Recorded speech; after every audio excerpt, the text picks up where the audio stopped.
Kung masasabi nyo sa event natin kanina, pag-ikot natin dito sa buong Malate kanina? Masaya.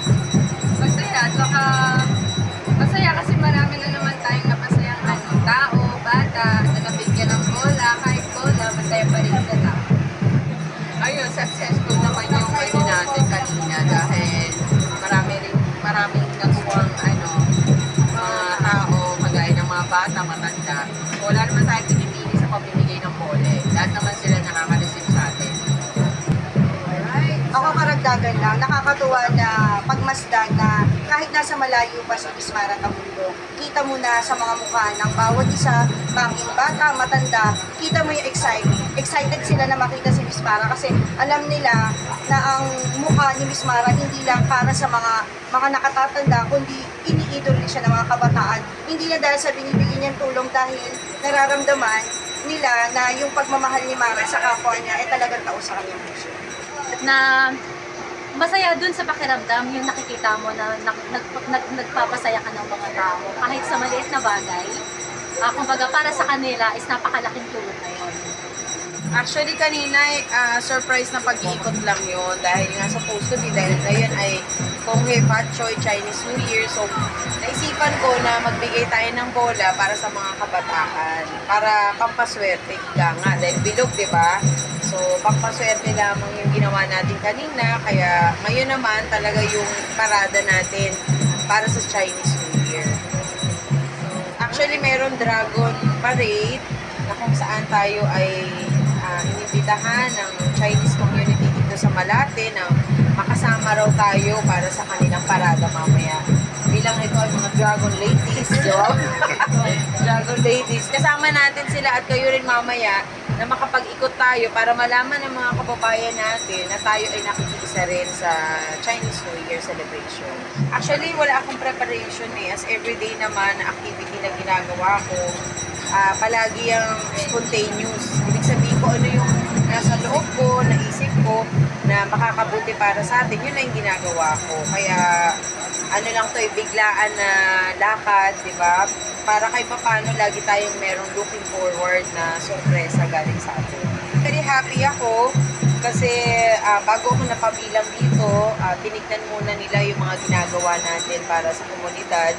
Kaya happy ako dahil kahit paano, welcome tayo sa kanila at masasabi ko rin na ang pagtulong talaga ay para sa lahat, hindi lamang para sa ilan. Salamat po, ma'am. Oh, thank you so much. Ito nga ang aking mga kasamahan na mga magsusuot ng dragon mamaya. Baka hindi nyo na sila makilala, kaya sabi ko, isa-isahin nyo na yung mga mukha nila. Kasi itong mga kababaihan na to simbolo rin ng katapangan at pagiging isang tunay na Pilipina na yung pagtulong din sa pamilya, syempre hindi nawawala. At tayo naman, bilang isang Mara Tamundong, gusto ko rin na ipaabot sa Chinese community, sa mga kaibigan natin na Chinese, sa Pilipino, na Happy Chinese New Year, Konghe Fat Choi sa inyong lahat. Ma'am, mensahe sa nasa likod mo, parati sila. Ano masayo parati nasa likod sila? Ito, palagi. Naku, syempre, ang dami kong sandalan, di ba? Kumbaga sa pader, isang pader na ang ating kasama. Matibay na, pinagtibay ng panahon, at nakita naman nila yung kahirapan ng buhay ng mga kababayan natin, na mas lalo nilang na-appreciate na yung ginagawa natin para talaga sa ating lahat. Kaya ito ay pader ng masasandalan at kayo rin dahil nandyan. Kaya para sa akin, isang malaking karangalan yon na makasama ko yung mga ganitong tao na nagmamalasakit talaga. Kung nga pala, huwag niyo pong kalimutan every Saturday, 1 to 2 p.m. sa Media House Express, na kung saan dito tinatalakay ko po ang kadalasan nagiging issue o benepisyo, karapatan ng mga senior citizen. Pero sa mga susunod na mga aking programa, siguro iibahin din natin ng konti ang tema para ma-cover up din natin yung iba, kababaihan, yung mga kabataan. So mag-feature na ako ng iba't ibang klase. At abangan nyo, baka magkaroon na ako ng parang teleserye. Bilang kasi ang bala ko, yung susunod na 1 to 2 p.m. ko, parang teleserye na siya na kung saan isa sa buhay natin yung talagang karanasan ng isang senior citizen o ng isang Pilipino para mas lalo nating maintindihan yung talagang sitwasyon natin. Hindi lang natin sasabihin kung hindi ipapakita na natin yung talagang kalagayan ng iba nating mga kababayan. Hindi, kasi kumbaga personally, gusto ko maging hands-on para doon. Kasi gusto kong maipakita din yung katotohanan sa mga senior citizen. Aside from that, yung nangyayari sa kapaligiran natin ngayon, pagdating sa politika, yung mga issues na gusto nating talakayin, sa buhay natin. Sa Net25,